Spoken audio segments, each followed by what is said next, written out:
प्रिय विद्यार्थियों, राजकीय महिला महाविद्यालय सिरोही की इतिहास विभाग की इस क्लास में आप सभी का एक बार पुनः स्वागत है।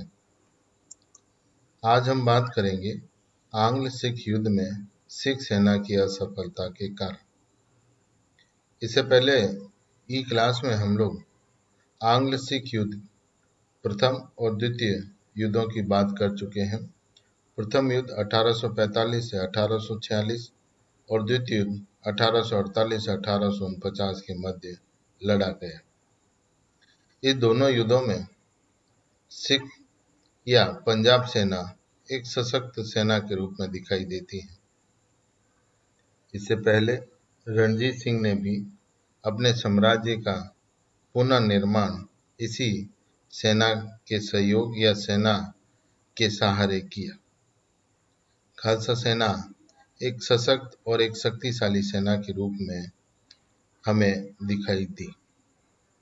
रणजीत सिंह की मृत्यु के उपरांत 1839 से 1845 तक लाहौर में सत्ता परिवर्तन का दौर रहा और इस दौर में सेना का अपना एक महत्व रहा और 1845 में इसी सेना ने अपने महत्व या अपनी शक्ति के आधार पर दिलीप सिंह को सिख समुदाय का शासक घोषित किया या उसको पद स्थापित किया। खालसा सेना विशाल और शक्तिशाली सेना थी। इसकी प्रशंसा अंग्रेजों ने भी की और इसकी शक्ति से अंग्रेज न केवल प्रभावित थे बल्कि भयभीत भी थे। खालसा सैनिकों की रणकुशलता और उसकी तोपों की गोलाबारी से अंग्रेज सैनिक व अधिकारी हमेशा प्रभावित थे। शस्त्र और सामरिक सामग्री का सेना के पास कोई अभाव नहीं था। अब ये प्रश्न उत्पन्न होता है कि इतनी विशाल और शक्तिशाली सेना जिससे ब्रिटिश साम्राज्य या अंग्रेजी राज्य प्रभावित था, उसे मुंह की क्यों खानी पड़ी। इसी बिंदु पर हम आज चर्चा करेंगे और हमारी चर्चा के प्रमुख कारणों में उसकी असफलता के कारण दिखाई देंगे। सिख सेना की असफलता का पहला कारण हम देखते हैं रणजीत सिंह की मृत्यु के उपरांत पंजाब में अराजकता का फैलना या अराजकता का उत्पन्न होना। 1839 में रणजीत सिंह की मृत्यु हो गई। रणजीत सिंह की मृत्यु के उपरांत पंजाब राज्य में कोई योग्य उत्तराधिकारी दिखाई नहीं दिया। योग्यता के अभाव या योग्य उत्तराधिकारी के अभाव में पंजाब में अराजकता का वातावरण बनने लगा।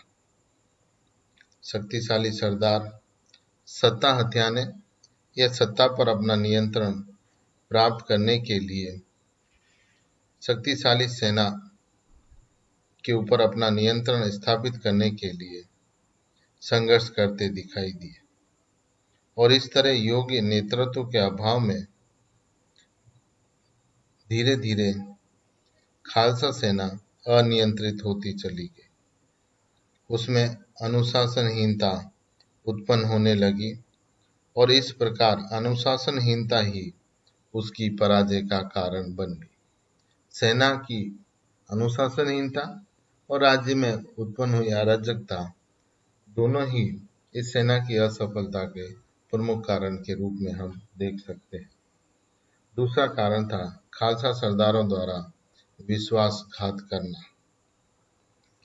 खालसा सरदार सत्ता प्राप्ति की लालसा में हमेशा अग्रसर रहे, चाहे वो लाल सिंह हो या तेज सिंह। इन सरदारों ने हमेशा अंग्रेजी साम्राज्य के साथ साठगांठ स्थापित की और जब कभी भी युद्ध हुए उन्होंने खालसा सेना की सभी योजनाएं अंग्रेजों के साथ साझा कर दी।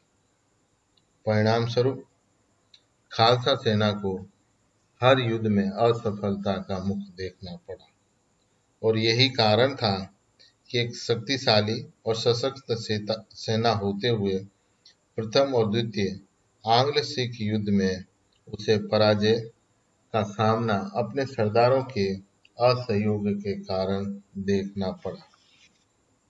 तीसरा कारण था 1846 की लाहौर की संधि। दिलीप सिंह की सरीक्षिका रानी झिंदन ने इस सेना की शक्ति को कम करने के लिए पंजाब राज्य को अंग्रेजी राज्य के साथ संघर्ष की विभीषिका में झोंक दिया और उसी के परिणाम स्वरूप आंग्ल सिख प्रथम युद्ध संपादित हुआ। आंग्ल सिख युद्ध के समाप्ति के परिणाम स्वरूप लाहौर की संधि संपादित हुई। लाहौर की संधि के माध्यम से इस सेना की कमर टूट गई। पंजाब राज्य अंग्रेजों की झोली में चला गया। संधि के द्वारा खालसा सेना की संख्या सीमित कर दी गई और धीरे धीरे उसकी शक्ति कम करने के लिए इसकी संख्या और अधिक कम कर दी गई। सैनिकों का मनोबल और सैन्य क्षमताएं कम करने के लिए ब्रिटिश सरकार के द्वारा खालसा सैनिकों के वेतन और भत्ते कम कर दिए गए। इतना ही नहीं, रेजिडेंट हेनरी लॉरेंस ने दिलीप सिंह की सुरक्षा के बहाने एक अंग्रेजी सेना लाकर पंजाब में रख दी। इस अवस्था में खालसा सेना के अंदर राष्ट्रीयता धीरे धीरे कम होने लगी और इस कम होती राष्ट्रीयता ने भी इसे पतनोन्मुख बना दिया। अगला कारण था रणजीत सिंह के उत्तराधिकारियों में पारस्परिक द्वेष। रणजीत सिंह के उत्तराधिकारी के रूप में खड़क सिंह शासक बना। उसका विरोध उसके भाई या भ्राता शेर सिंह ने किया। शेर सिंह ने अंग्रेजों के सहयोग से सत्ता प्राप्त कर ली और अपनी सुरक्षा हेतु अंग्रेजी सेना पर अपनी निर्भरता बढ़ाता चला गया।